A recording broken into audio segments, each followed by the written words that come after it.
From Hong Kong, this is Mea Culpa, the Lessons Learned from Startups podcast, based on the Postmodern Conference, where founders, investors, lawyers, and mentors share their stories about working on, with, or for startups. Today, we have two guests. First of all, Paul Orlando, professor at USC and the Incubator Director of their internal Incubator and Accelerator program. Before that, he ran several accelerators and bootcamps. To date, has guided hundreds of companies. Recently, he wrote his second book, Growth Units, on customer acquisition cost and lifetime value.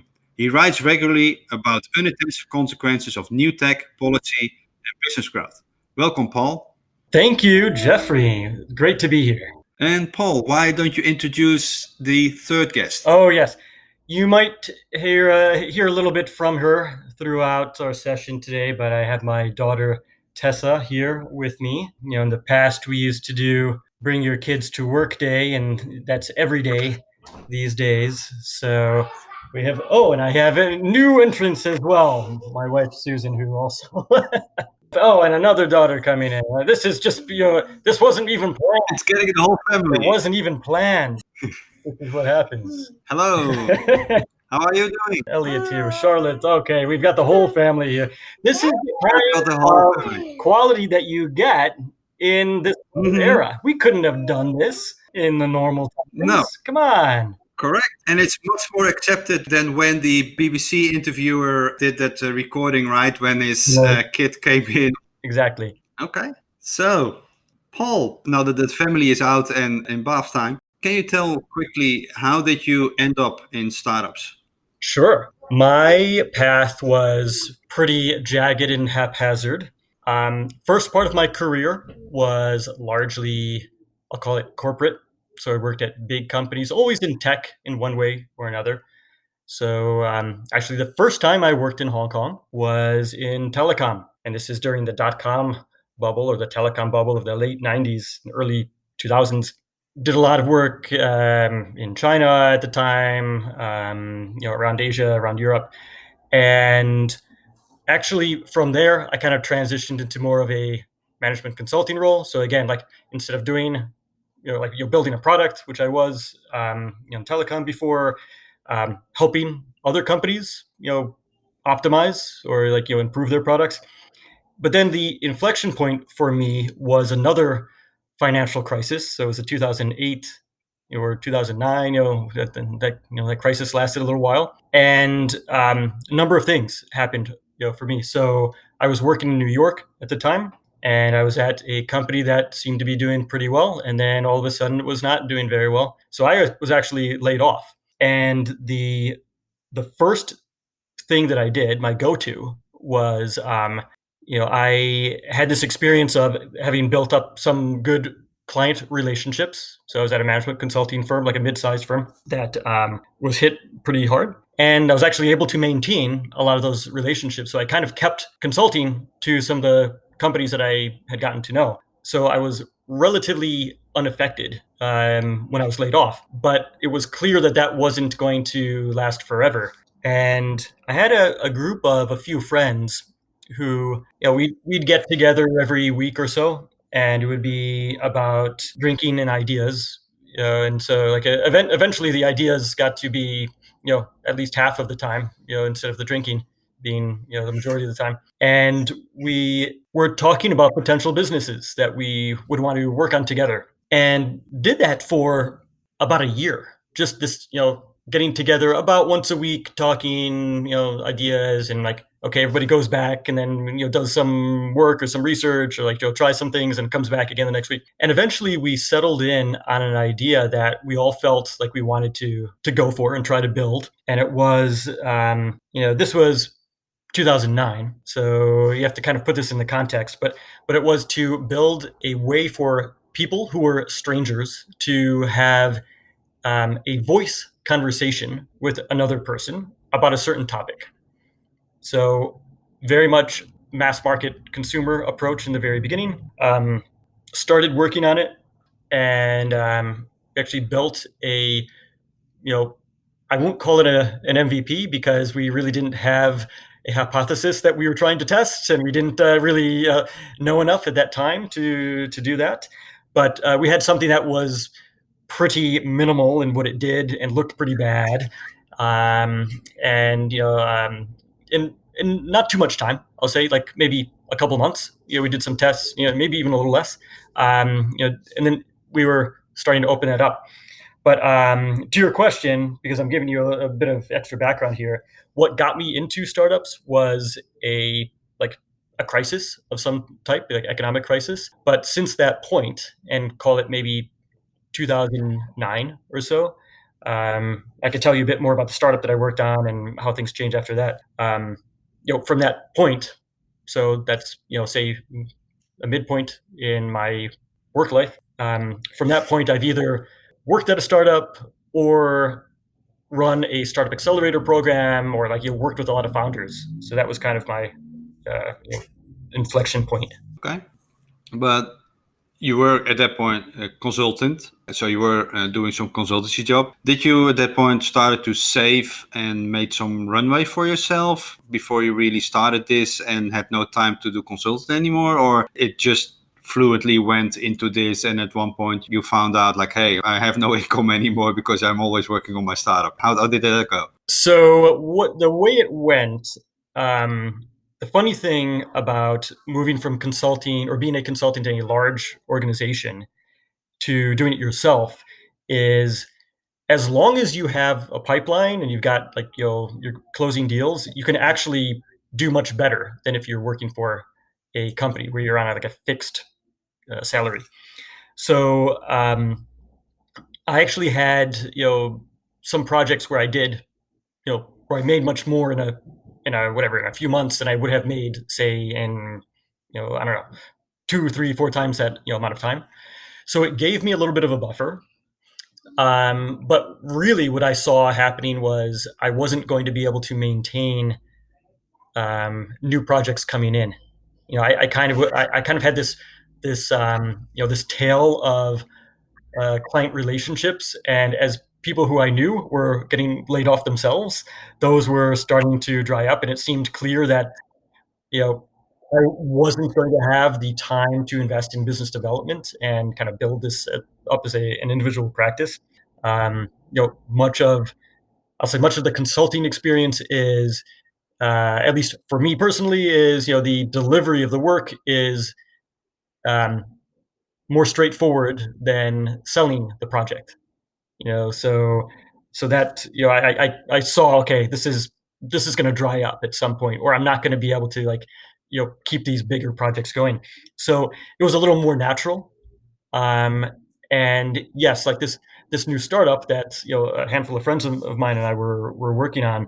The other thing that happened, of course, was if it's me and 3 other people, and they see, wait, you get to go and do something else on the side, like we're all in, so come on, that's not right. So eventually, I had to make that adjustment just for the purposes of being fair. Um, but we had a few other interesting things happen, of course, in the team. So the first thing was, um, one of my roles at that time was that I would go out in public and then test this minimal version of the product that we had. It was a company called, or a product called Chatfei. Um, which turned out to be a very bad name because nobody knows how to spell it, or we used an accent in it, so the search results would come up differently if you wrote it with an accent or didn't write it with that. Nobody could hear it in a noisy bar, right? So, but apart from that, one of my jobs was I'd go out and I'd test this, call it the MVP, with somebody who's never heard of this before. And one of my go-to places, I'd say the kind of place that I did 99% of these tests, was a university campus. I was living in New York City at the time. There are lots of universities scattered around the city. It was an easy place to go. People maybe have a little more free time on their hands, or you can kind of catch them as they're walking by. And my goal was, every time I went out, I'm not going home until I get 10 people to sit down, try the thing. I would interview them afterwards, collect some feedback. And the funny thing is, I wasn't going to universities because I thought we would sell to universities or to university students or to researchers. I was going there because it seemed like an easy place to get people to stop and talk. Low stress. And the funny thing, I'll tell you, like the other funny thing that I've seen, in fact, also in Hong Kong at Accelerator HK, when we did this, we kind of did like a mini startup weekend. Um, that's pretty common. Like people, that is a or is or was say a go-to location for people who needed to do this kind of a test. Um, in other words, people go where it's easy to find people, not that those are the people that they want to find. So I'm collecting all this data that is flawed because I'm not really at the target, talking to the target customer. I was also asking questions. I saved, in a Google Doc, my survey. It was a survey that I would, go through with them, and really not helpful questions, such as, do you like this? Would you pay for this? How much would you pay for this? Right? And of course, everybody says, oh, fantastic. Yeah, I would pay 10, 20, $25 a month. Um, because nobody wants to be like that jerk who's going to say, oh, "This is terrible. I don't want this. You're crazy," or they're just really bad at putting themselves in that theoretical future state when they might have the ability to pay for something of this nature, right? And beyond that, so I would go back with this data, and I would just even then I was a little skeptical. It's like too many people are saying that they want to give us money. I didn't think that was the way the world was. It hasn't been my experience so far. But even beyond that, we cut ourselves off from learning in a different way in that we would take the site down on the days that I was not doing these tests. So even if somebody wanted to go back and try it the second time, and it was obviously like we were gaming it, like, like there was somebody behind the scenes doing the conversation, like just for the purposes of the experience. By taking the site down, we lost the ability to just see, like, does anybody try to go back? That would be a good metric to see if they really are interested. Like, and I think we would have found that no, nobody goes back. Yeah, it's customer discovery in that sense is indeed an expertise by itself. When you say universities, I quite often advise, depending of course on your customer segment, right? But to do your interviews at airports, because that's a very mix of people and people have to wait anyway. They're sitting around, like maybe even book a cheap flight to somewhere, arrive like 5-6 hours before the flight, just walk around, see where a gate, maybe some delay, and start talking to those people. If at that point, of course, especially if you have a mass market product, then that works. Or if you have a travel related or a business related product, then at that point you have a big chance that people will be able to have some time to talk to you. But yeah, indeed, what you say, universities, because it's easy, coffee shops, that kind of thing. So you try to build something on flawed data. How did that turn out? What was the result of that?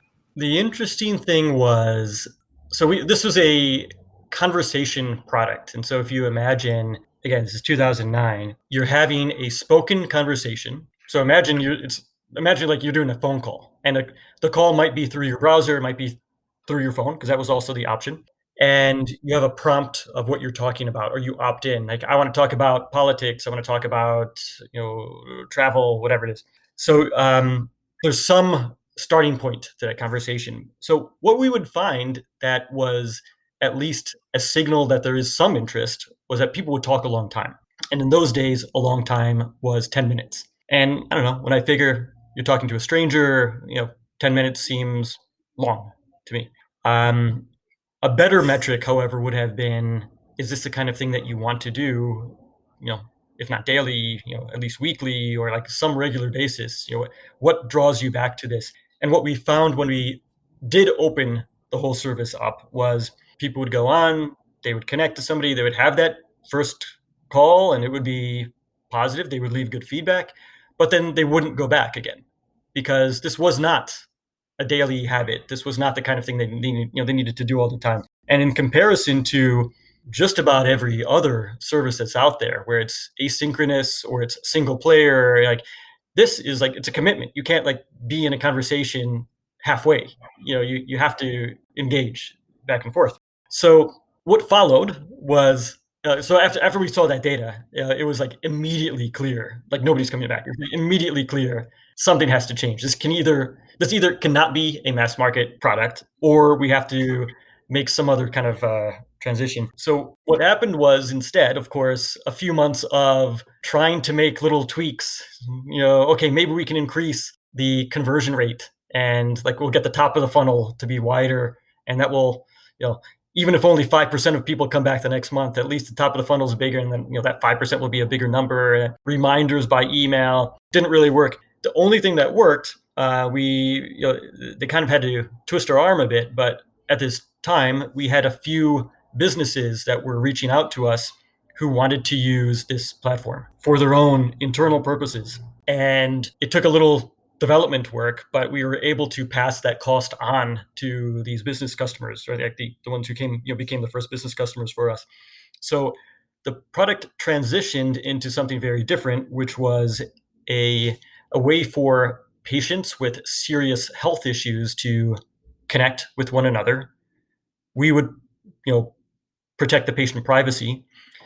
After the call, we would, and so we were working with, instead of the individuals, we were working with like the doctors or the support group leaders. They maintained the customer relationship with the end user, which is great for us because we kind of plugged into these doctors or support group leaders who each had a pool of patients that they would push us out to. And after the calls, we would then push out a survey or some health information, something like that. And what we found was, the calls went from being 10 minutes long to 45 minutes long. Retention was no longer a problem because people were doing this for like a health need, a recovery need. They're in a serious situation. It's not just, joking around. This is like, I'm isolated at home. I'm lacking human contact. I want to talk to, literally have a talk with a person who has this same serious health issue as me. I have no way to do that today. Oh, this solves that problem. So that's, we basically it was almost like the market kind of pulled out that answer. It was not the thing that we started with, certainly. Okay. And that's not, as far as I know, became the next billion-dollar company, right? No, it didn't become the next billion-dollar company. It did. I'll say we basically covered all of our costs and broke even. So we had 3 co-founders. We had at largest we had like 8 people who were working there, and of course at the time, being that it was a tough market, 2009, 10, 11, we had we made a lot of strides in being very efficient with our money. So, even in some cases, finding really good computer science, like master's degree students who, in exchange for course credit, worked for us. But it was actually, yeah, well, I kind of call it, we basically broke even on that time because we had some money coming in and it was covering, basically what we were, sending out. At one point, you found out that it wasn't bringing you what you wanted, right? Yeah, there were a few reasons. So just about everything that could have gone wrong did go wrong with this startup those years ago.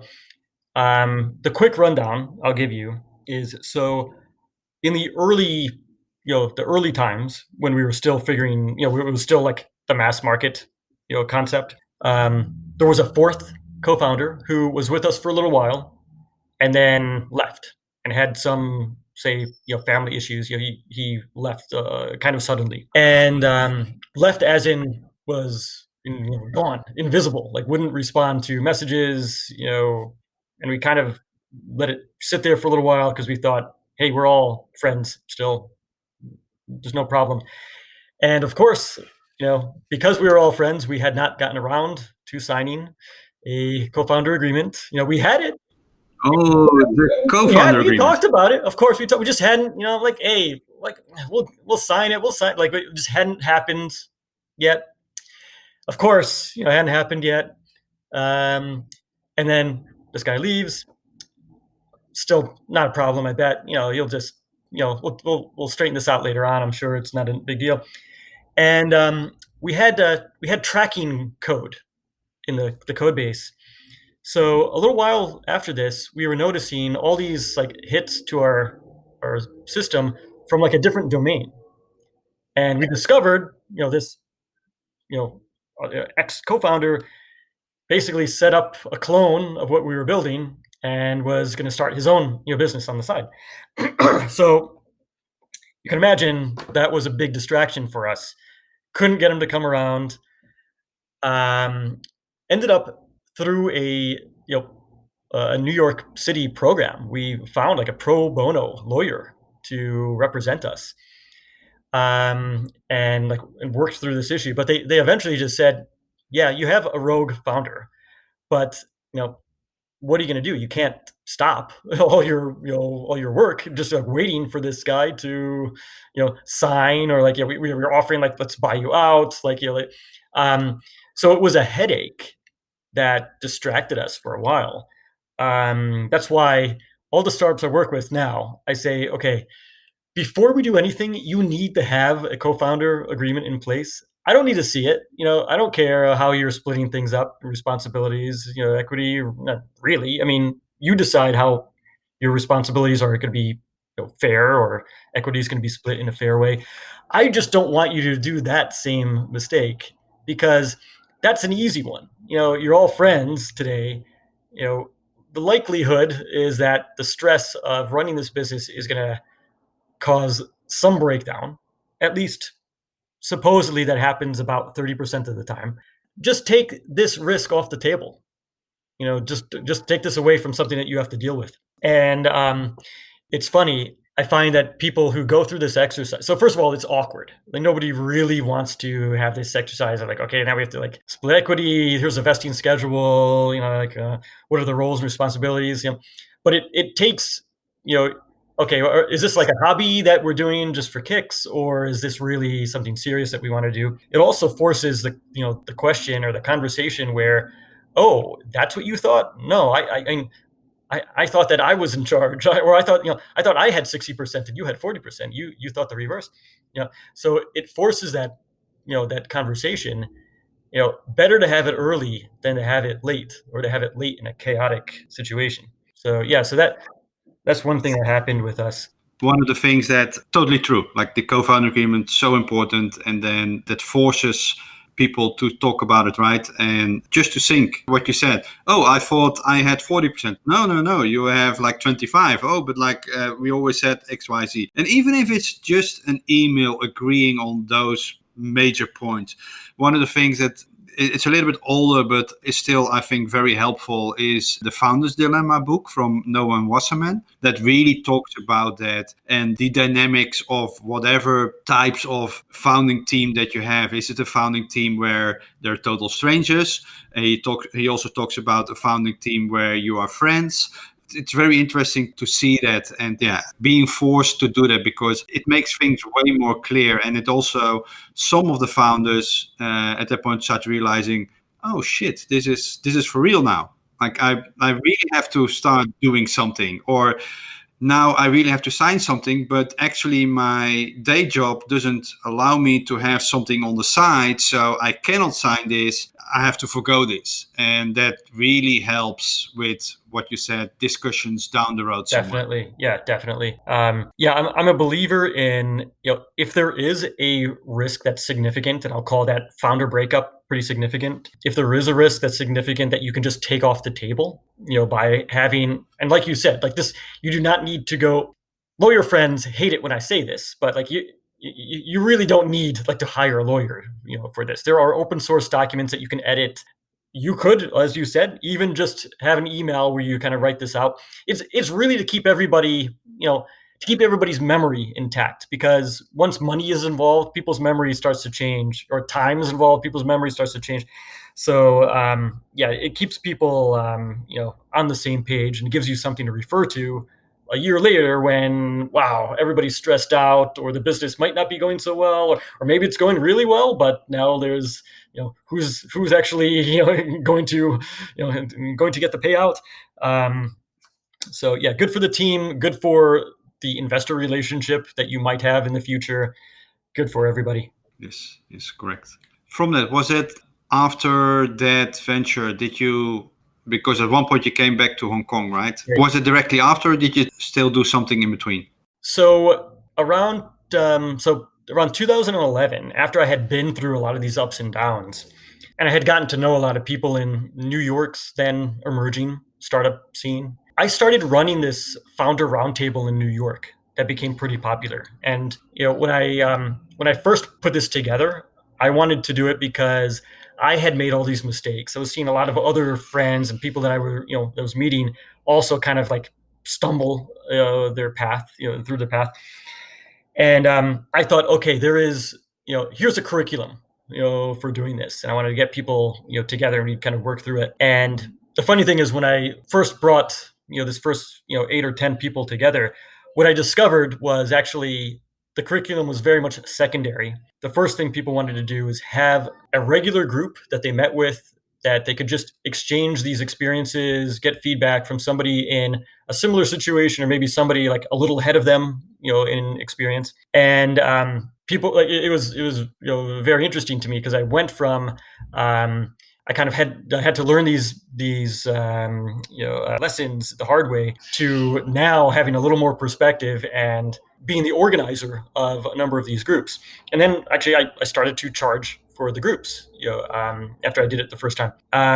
But I wanted to make it a bigger part of what I did. And I was mentoring at startup accelerators in New York, and I was trying to either join one at some point, or I thought maybe I could start one. But even back then, there were 10 accelerators in New York City, and I didn't think it made sense to try to start, another one. So I was looking for another market to go to. And I thought of Hong Kong because I had worked there earlier in my career. I thought it was at least worth checking out. My network there was gone because I had left, about 10 years earlier. So I cold emailed a number of people who were, in fact, like people who were judges in a startup weekend that had recently happened, a number of other people that I found. So that's how I met Steve Forte, who I know has been on your podcast and who I ended up working with, later. A number of other people who I, got to be friends with, when I was living in Hong Kong at that time. But I cold emailed a bunch of people, flew to Hong Kong. I set up like as many meetings as I could. Hong Kong is a great location for this type of thing, because you meet one person, then they introduce you to 2 other people. They introduce you to 2 other people. By the end of the day, like, you've met like 20 people. Very easy to do that. So I was actually able to do things at a speed at which I could not have done had I stayed in New York. And I spent, 2 weeks or so in Hong Kong, just met as many people as I could, went back to New York. I thought there was some promise, there of starting something. There seemed to be local demand. I kept just asking, like, who should I meet? What's going well here? What's missing? Went back to New York. There didn't seem to be a way to fund the thing, at least on a timeline that made sense for me. If this like strung along, I was gonna end up doing something else eventually. But the problem was I really wanted to do it. So I kind of had to flip the model around. So the first iteration of this that I did was not a funded accelerator program. It was a thing that I called Startup Bootcamp, which had a tuition fee to it. And I did this with 3 cohorts over that year that I was there, but it was mostly like in the beginning. But the funny thing for me was, I don't know if I was lucky or I was just like, I was definitely in that market at the right time, because out of that, I think I had 13 companies that went through it. I had certainly people from Hong Kong that went through that, but also people from the US. And then, a team from Russia, another team from elsewhere in Asia that was kind of like, coming in and out of Hong Kong. And it was that experience of, okay, this is the right time in this place. This demand was pent up, and I was able to like kind of bring people through this program. We did demo days, back then. So I was able to show at the end of the program, look, like, they're a lot better than they were when they started. There's progress. And then partway through that experience, I think it was like at the second batch of that cohort that I did, that was the start of Accelerator HK. So the timing was good, and it was a lot of fun seeing that startup ecosystem at what I'll say like the early days, when like I certainly knew, if not everybody by name, like half or 2/3 of the founders by name, back then. But a lot of fun, being like at the kind of like the earlier stage of a startup ecosystem, and like just seeing like new people coming in, new people building things, like new things on the horizon that are going to be launched. Both in the sense of companies, investors, programs, even government involvement or university involvement. So I had a lot of fun with those two programs. Yeah. And then, of course, you've seen a lot, and you said I did demo days. I know you as Mr. No Demo Day, right? One of your key things that you always talked about. What is it, what you like and don't like about demo days? Yes. So what I like about demo days is it does force urgency on the part of the founders or the program. Okay, we're together for typically 3 months. This is it. This is the big event at the very end, and then you're out. You're graduated, right?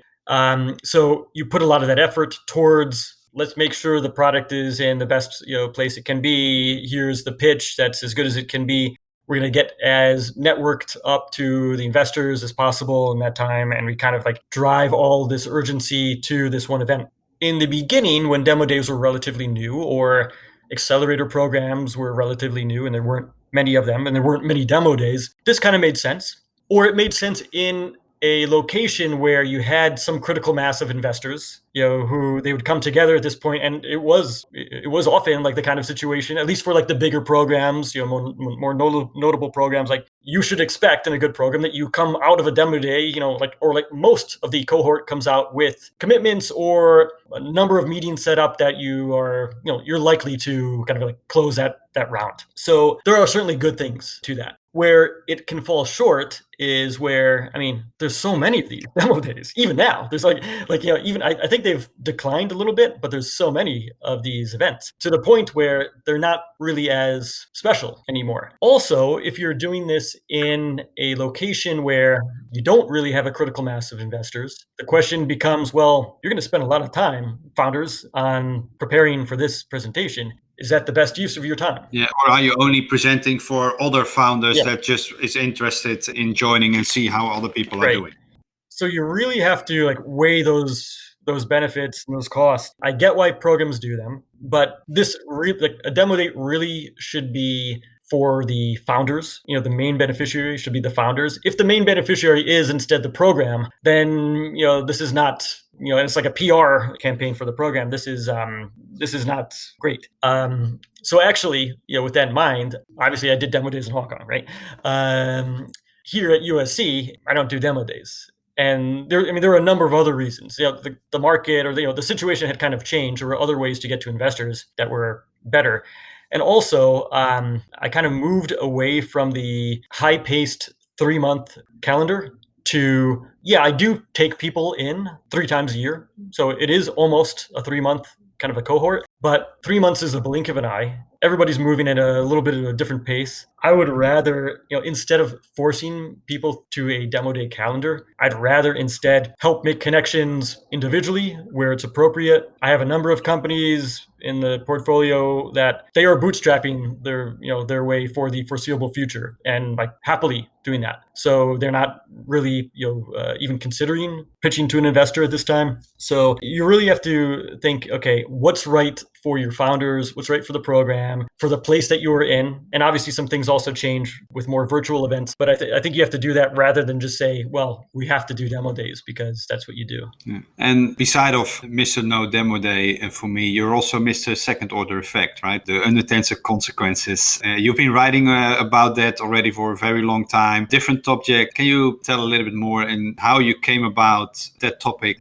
Sure. So this is something I started doing, a little more than 2 years ago. I started doing this for fun, in writing about, like you say, like second order effects. So we have this, especially in the startup world, right? We have this mentality of, here's a problem, we have this solution to it, and it's like we're done, like solved, everything's good. Along the way, however, there are many examples of things going differently than we expect, or not thinking about some other effect that our solution might have. So Yeah, so I write this regular series called Unintended Consequences. If you just search Unintended Consequences blog, you should find it.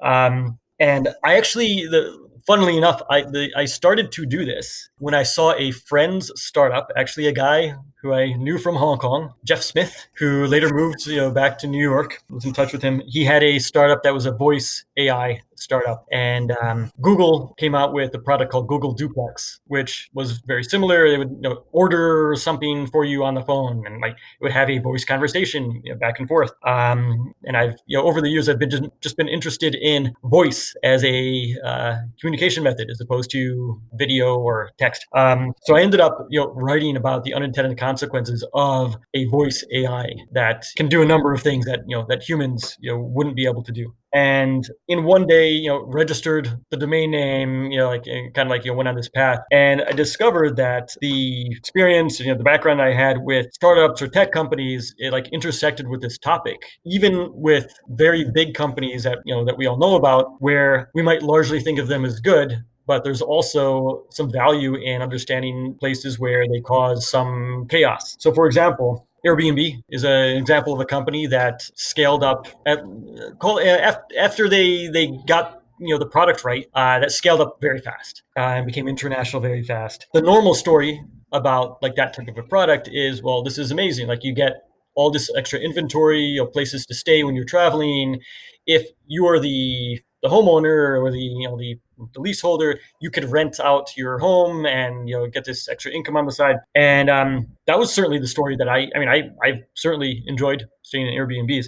So it was interesting to see, well, what does the whole ecosystem look like? Does anything actually end up worse because of Airbnb? And what you find is in markets where Airbnb is over just like a percent or so of the inventory, that has a dramatic effect on increasing rents. So, like in New York City, there's a study done that was like attributing, I forget the percent, of rent increases that are due just to inventory that's been taken off the market because it's now an Airbnb property. Like San Francisco certainly dealt with that. Smaller locations that are tourist locations absolutely deal with that, because if you are the person who has to, who lives there 12 months of the year, now like there may not be an actual place that you can live, because it makes more sense for me to, if I'm the owner, for me to lease it out for the busy season, the tourist season.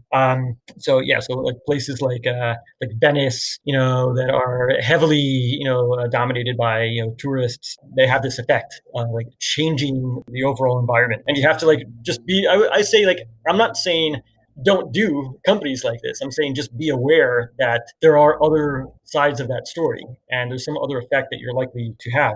One of the topics that I've actually ended up maybe disagreeing with a number of people on is how would higher level autonomous vehicles actually have an impact on safety. So, so like this is another story. There's obviously like quite a few companies that are working on AVs. None of them are what we would truly call like autonomous today. Like you do still need a human to control the car at some point or in some situations. They are being marketed as autonomous, but as a friend of mine says, that's autono washing. That's you're trying to like present it as something that it's not. And the issue that I have with this, is I get the potential benefit to casualties or fatalities in accidents. And there are stats that you can look up around the world of a billion vehicle miles traveled, like how many people are injured or killed. What happens though, and in general, the trend is down over the decades. And the argument, of course, is humans should not be in charge of 1 ton, driving. People are, they make mistakes. They drive drunk. They drive when they're tired. And therefore, I'm not sure what the stats are in Hong Kong or in China, but like in the US, it's about 3,000 fatalities a month, recently for traffic accidents. So why would you want that? Drive it down to zero, or drive it down to like 30, 1%. And while I agree that you can do a lot more with safety, you also have to accept that you're introducing this other systemic risk. So you take the control away from the humans, and I'll say no humans are seeking to kill themselves when they go out, or if they are, it's one and done. Like they've already taken themselves, out of the gene pool, and so they're not impacting 1,000 people. They might impact like a few other people that they hit. So you can't really like propagate. You can't like force people to be more risky or less safe. If you have, however, more of a system, and it's like AVs that are, there's large scale fleets, and they are like interacting with humans that are on the road or walking or driving. What happens when a bug propagates the system, or what happens when like a hack takes a fleet down or impacts the city? So it's like, yes, you might drive down the daily fatality rate significantly. However, you might also see this spike in times when something goes wrong that was unexpected. And so I think it's of value to look at these potential risks. I mean, I certainly find it interesting, but when I think of like unintended consequences, the tech founder's perspective is I'm going to ignore that stuff, or I'm not even going to want to be aware of that, because that only prevents me from like building the business faster, bigger. If I am like now, I'm like trying to account for something that wasn't my intent, but it happens. I end up being a little more like reluctant, or maybe a little risk averse, and then somebody else beats me. So yeah, I found it to be like it's taught me a lot about systems and complexity. And when you talk about the unintended consequences, right, what is an advice that you at that point often give to founders about this topic that you say, like, be aware of XYZ or something else? If you can, start mapping out what the system looks like. So just like years ago in Hong Kong, we were kind of mapping out who's in the ecosystem, and you had the startup founders, you had investors, you had universities that are graduating talent, you had companies that are supplying talent or maybe being customers, you had the government. Just like we were kind of like mapping that out and seeing like, okay, who should we collaborate with, or like where are we missing something. You could try to do the same thing. So and that might mean that you literally just draw like a map of how things interact. It'll never be perfect, but it will start you on that path of thinking about it. Who knows, it actually might help you improve the way that you build something, or like open your eyes to a potential new product that you could build. When I consider a lot of the companies that became, say, household names. I mentioned Airbnb, or like, say Uber, Lyft. A lot of these companies kind of started with, or they did not start with the premise that, well, that's just it. That's the way the world is. They actually said, well, you don't realize this, customer, but you don't have the best experience with transportation today. What are you talking about? I have taxis, I drive my own car, I walk, I take the metro. And like the world actually could be in a different, like it could operate differently. And like, presenting, it's almost like if you were to do that customer interview, you couldn't necessarily ask the question directly, like, do you have a problem with transportation? Because, well, that's just the way it is. Like, no, I drive, or I rent a car, or I take a taxi. And then you change, the option, and then you actually move the market. And that's why, like, for a number of those companies that did that, early investors were skeptical, right? A lot of people passed on Airbnb, like famously passed on Airbnb in the early days. Uber as well was judged as being, okay, you're going to get 10% of the taxi market, which is growing at 2% of the year. So it's not interesting. And actually, behavior changes once you have these other options. So yeah, so you that's a mindset shifts, and I think you can help your way by like drawing this out. How do the things interact? Yeah, quite often I take the Airbnb example when people are dismissive of ideas. Then I always say, like, yeah, like if you 15, 20 years ago, you would come to me and say, like, hey, do you want to rent out your spare bedroom to a total stranger? Then everybody would have said, you're crazy, right? So I always, that is what I always use as an example for when people say, like, oh, but that idea is crazy. And even if I personally find it at that point crazy, then still it doesn't mean that it is applicable to right now, and maybe it sounds crazy right now, but maybe in the future, 10, 15 years from now, it is total normal. Just one thing about that. So, the interesting thing about Airbnb, if you look at their pitch day, deck from Y Combinator, they looked at the number of listings on Craigslist. So this is like, a very 90s style, site. If you're not familiar, I'm not sure that this was never really popular in Hong Kong. I think, Craigslist. We have it here, and so it is here. Yes. Okay, so people would list their apartments, homes as a thing to rent when before Airbnb was around, and they still do this now. But if you can imagine, so they did the analysis and they saw there's like tens of thousands of people every week doing this. So if you can imagine tens of thousands of people every week doing it in the worst possible way. Like a total stranger just shows up at your door. You have no idea who they are. They pay you in cash, or you hope that they pay you. You hope that they don't trash your home, when they leave, or steal something. Um, Airbnb comes along and they say, like, people are doing this in this awful, situation. We just have to fix the trust issue, fix the payments issue, and now it will be mainstream. And the other funny thing for them, Union Square Ventures passed on them in, I don't know if this is 2008 or 2009, and the explanation, of course, was like they just couldn't see it at the time. But you can imagine who is the typical investor, right? The typical investor, anyway, is somebody who's a little wealthier, maybe a little older than the typical founder, right? So the typical investor is not the customer of Airbnb, at least in the early days. Now, sure, but in the early days, that's ridiculous. Like you said, I'm going to stay in a stranger's home. That's nobody wants that. And so, you can't put your head in somebody else's situation. You're going to miss out on that opportunity.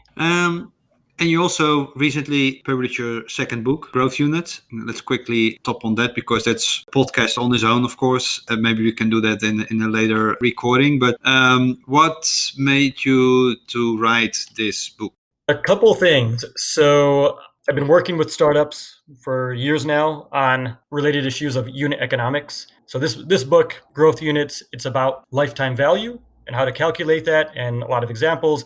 And it's about customer acquisition cost and how to calculate it, and lots of examples. So I had been working with lots of startups over the years. And then I had also created a course at USC that I was teaching largely about this topic. So the funny thing was, I had all of these notes and examples, that I had been using in the past. And I finally just, organized them all and wrote this up. I'm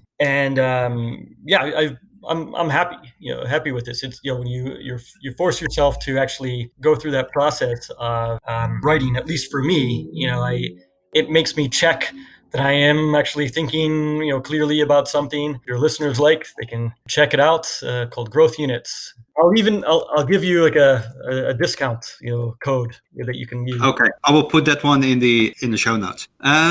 Just to end up here, what is something that's not a secret but most people don't know about you? Oh, you're asking. Okay. Let me see. I'm not talking about that you didn't wear jeans for many years. One of the many things I was known for in Hong Kong. Well, I'll give you an example because I'm thinking about Hong Kong now, where we always had a lot of fun. We had a lot of friends. Before I knew you in Hong Kong, so the first time I lived there, I became friends with some guys who ran a restaurant in North Point. I'm not sure if I ever brought you there, or you've maybe been there, called Dumbo in North Point, Java Road Cooked Food Market. And one late night that I was there with a bunch of people, I said, how about you hire me here and I'll be a waiter? And I was leaving Hong Kong to move back to the US. So this is 2001. And they hired me, and I ended up working there the last week that I lived in Hong Kong. I had already left, my job. So I have been a waiter in a very busy Cantonese restaurant. And that was an absolute blast. Just very, very funny experience. That sounds amazing indeed. Okay. Wow. Thank you very much for sharing that. If there's one thing that you want people to take away from this talk, what is it? It's another great question. A lot of what we talked about involves trying to look at, I'll say, the overall system, from when I was going back to Hong Kong, the second time to run the Start boot camps and Accelerator HK, to understanding the value of demo days, or maybe the lack of value, to talking about unintended consequences. So I think that the one thing that your listeners could do would be, when they are kind of stuck with something, or they want to think a little more long term, try to map out what the inputs and outputs of that system are, and it might help the way they think about it. You might do this in Excel, you might do this just by drawing a map, but you might find that it helps you think about some of the areas that you are ignoring. You might get a little another chance to look at the interactions of something, show that to somebody else. Ask them, hey, does this make sense? Is this the way you would have drawn it? Let you draw it too. Let me learn what you were thinking, as well. So that's been something that's helped me over time, and I hope it helps your listeners as well. Okay. Thank you very much for that. I want to thank you for your valuable insights and sharing of your lessons learned in startups. I had one last thing to say, actually. Okay, sure. You have the best podcast name that I've ever seen. So Mea Culpa podcast is great, but you're using Latin in Hong Kong. So, did you ever think maybe you should rebrand yourself as like, the Yamagaucho podcast or something of that, nature? At one point, I live in Hong Kong now, but I'm intending to do this way longer than I would be living in Hong Kong. So it's more the international way of doing it. And it's, of course, what I said, right? It's a spin-off of the Postmortem Conference, which is also not really Cantonese version of it. But I quite often have to explain what mea culpa means, right? And actually, quite recently, there is another podcast from a political figure coming out called Mea Culpa. But no, for me, it was more of a wink and the setting. And then at that point also have people learn about what Mea Culpa means. Mm-hmm. It's a great name. And it's been a real pleasure. When I remember when I first, met you in Hong Kong and, and certainly in staying in touch with you these years, it's been a real pleasure. Thank you, Jeffrey. No, thank you. And for the listeners, although the rating system of podcasts is hideous, if you like this Mea Culpa series, you can rate this podcast with 5 stars as a motivation for the makers. Thanks Mizuho Crowdbrain in Hong Kong for being the venue sponsor of this episode. And thank you for Copy Ventures for making this possible. And if you have any suggestions for guests, just let me know. Contact details are in the show notes. And this is Jeffrey Brewer. Go out and build something meaningful.